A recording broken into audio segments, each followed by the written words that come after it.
I'm coming on here today off of pure vibes and excitement for another week of Minnesota Vikings football.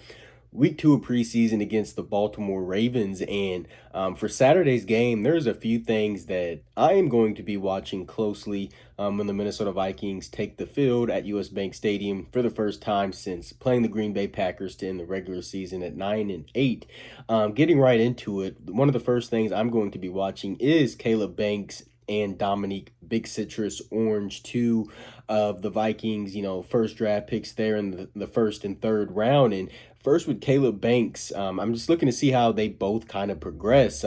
Pro Football Focus was a bit harsh on them after their game against the New York Giants, one of the worst PFF grades on the team. Now, they don't mean everything, but they do provide just something to go look back on. I didn't think the performance really matched what the grade was in the film. Do I think he should have received a grade of like 80 something? No. And there's some plays where he is getting washed, blown off the ball. But 6'6", that's going to happen. He is new to the NFL. And you hope that's something that smooths over time. But there were some plays that just really stood out to me. There was one play there early in the game where he was in the backfield. He was in the backfield, quickly penetrating the line of scrimmage and getting into the backfield, and the running back had no choice but to bounce that outside. And I believe if Tyrion Ingram Dawkins makes the play, I mean, it's a nice play for the defense overall and for Caleb Banks, but for him to get in the backfield, just nice to see. And there was another play where I thought he stopped Jameis Winston on a quarterback sneak, but the Vikings didn't challenge the play. I thought he stopped him there. And then there was another play there in that New York Giants game where Dominique Orange, he was the first one in the backfield, swim move to get into the backfield quickly. And I noticed that live, and I was like, wow, who is that? And it was Dominique Orange, and then Caleb Banks and Ivan Pace Jr. cleaned up the play there. So those two, Caleb Banks and Dominique Orange, they're the future on the defensive line, in my opinion, especially with where they were drafted. Massive human beings and something we want the Vikings to have for a while. And just they had their moments against the New York Giants, in my opinion, in that first preseason game. So, two, I'm going to be keeping my eyes on and really the whole season as it progressed. New to the NFL, like I said. Number two, Jake Golday. It didn't show up to me at first watching it live, but man, that guy, he can fly around, especially for his size at 6'4".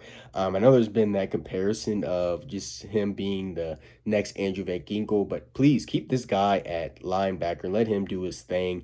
Going back and look at, I thought he had kind of a solid debut there in the preseason, so hopefully something to continue to build off of. As for number three, Damon Claiborne, a lot of speed. He does have a lot of speed, and I can't wait to see it again there on Saturday. He had a couple of plays where he just gets to the outside, and you do see that speed. I didn't watch much Wake Forest tape of him, but very fast running back. But the running back three position is wide open. I thought Xavier Scott would have had a kind of a lead there in that, but then there was that play against the New York Giants where he got blown back and a pass block rep, and it led to a J.J. McCarthy sack. And people are probably going to blame J.J. McCarthy for that, of course, but McCarthy took the sack. And it's most important to know that pass blocking, that does matter a lot in the NFL. Look at what happened with that running back with the New York Giants when Jackson Dart got lit up. So Damon Claiborne in that running back three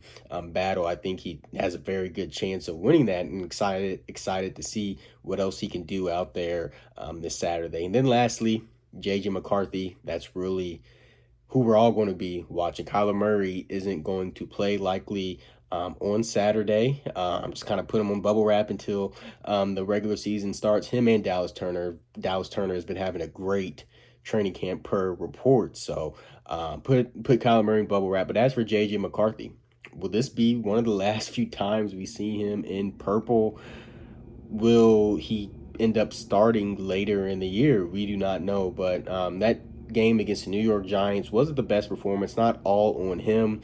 But, there were still some struggles there too. Thought he threw a couple of balls late. And so very rough operation for the entire offense there in general when he was out there. But he's going to probably get a whole half of football against the Ravens. And hopefully he kind of puts on a good performance. Really rooting for the guy. I don't understand the people that root against him.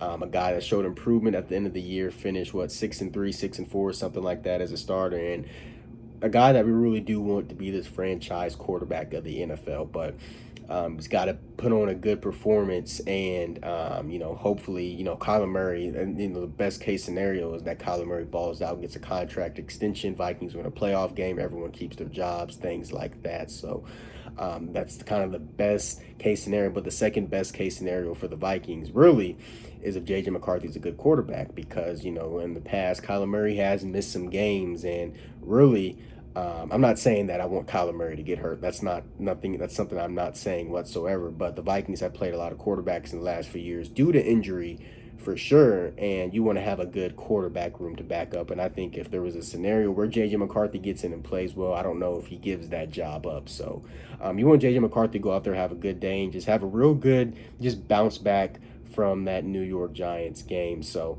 of course everyone's going to be watching that. Those are just four things off the top of my head that I'm looking for into this game against the Baltimore Ravens. And hopefully this Minnesota Vikings team goes out there and puts on a great performance and continues to build, because two divisional opponents starting off with the Green Bay Packers and Chicago Bears is going to be fun. But that's what I have. Skol Vikes, can't wait to hear that Gallagher horn for the first time since last winter.